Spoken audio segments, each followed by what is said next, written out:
নমস্কাৰ স্বাগতম জনাইছো প্ৰদীপ একাডেমি ইউটিউব চেনেলটোলৈ।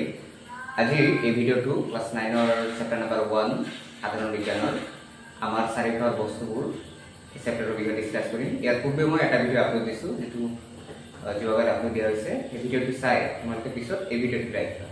গতিকে আহা চেপ্টাৰটোত আজি ভিডিঅ'টো ডিছকাছ কৰিবলগীয়া টপিকটো হ'ল পদাৰ্থৰ অৱস্থা। আমি জানো যে পদাৰ্থ তিনিটা অৱস্থা আছে: গোটা, জুলীয়া আৰু গেছীয়। তিনিটা অৱস্থাৰ বিষয়ে জানা। আজি তিনিটা অৱস্থাৰ যিকেইটা ধৰ্ম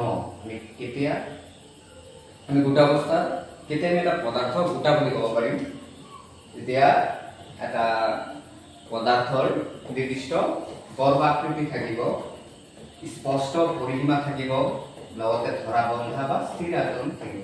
তেনেকৈ এই ডাক্তাৰটো চোৱা, ইয়াৰ মই যিকেইটা ধৰ্ম লিখিছোঁ, যে ইয়াৰ এটা নিৰ্দিষ্ট বৰ্গ আকৃতি আছে, এটা নিৰ্দিষ্ট শ্বেপ আছে, স্পষ্ট পৰিসীমা বা ধৰা বন্ধা বা স্থিৰ আয়তন আছে, এটা নিৰ্দিষ্ট ঠাই আগুৰি থাকে। এইখিনি মই য'ত ৰাখিছোঁ ডাক্তাৰটো, সেইখিনি জেগাই এই আগুৰি থাকিব। জুলীয়া পদাৰ্থৰ বিষয়ে যেতিয়া আমি কওঁ, জুলীয়া পদাৰ্থৰ নিজ আকৃতি নাই, কিন্তু নিৰ্দিষ্ট আয়তন আছে। আৰু ইয়াৰ আৰু এটা ধৰ্ম আছে যে জুলীয়া পদাৰ্থ বৈ যাব পাৰে, যেনেকৈ পানী বৈ যাব পাৰে। আৰু সেই ধৰ্মটোক আমি কি বুলি কওঁ? প্ৰবাহী বুলি কওঁ। আৰু গেছীয় পদাৰ্থ কি হয়? গেছীয় পদাৰ্থক আমি সংকুচিত কৰিব পাৰোঁ, যেনেকৈ LPG, ইয়াক আমি সংকুচিত কৰি তৰল পদাৰ্থলৈ কনভাৰ্ট কৰিব পাৰোঁ।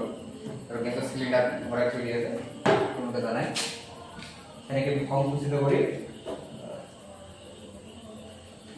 গেছৰ চিলিণ্ডাৰখিনি ভৰোৱা হয়, বা অক্সিজেন গেছক চাপ দি সংকুচিত কৰা হয়। যদি আমি তিনিটা পদাৰ্থৰ ওপৰত আমি কম্পেয়াৰ কৰোঁ, গোটা, জুলীয়া আৰু এটা গেছীয়, ইয়াৰ কণিকা সমূহৰ ওপৰত যদি আমি তুলনা কৰোঁ, তেতিয়াহ'লে গোটা পদাৰ্থৰ মাজত যিখিনি কণিকা থাকে, এইখিনিৰ মাজত খালী ঠাইবিলাক কম থাকে। জুলীয়াতকে গোটাৰ কম থাকে।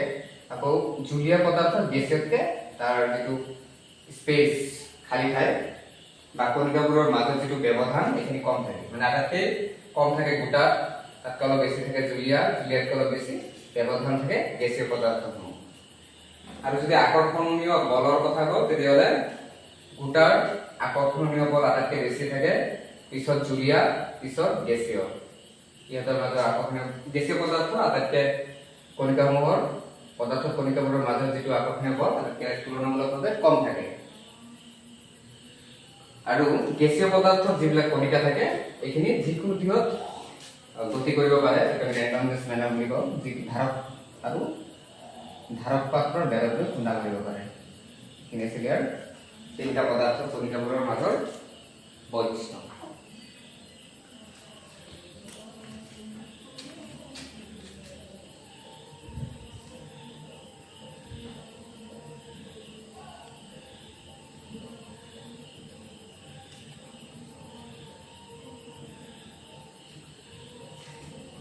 গতিকে আজিৰ ভিডিঅ'টোত এইখিনি ডিছকাছ কৰিবলগীয়া। পাছৰ ভিডিঅ'টোত মই আৰু কিছুমান ইউনিট লৈ আহিম। গতিকে ভিডিঅ'টো চাই ল'বলৈ ধন্যবাদ থাকিল, আৰু চেনেলটো ছাবস্ক্ৰাইব কৰিবা, চেনেলটোৰ লগত সংযোগ থাকিবা। Thank U.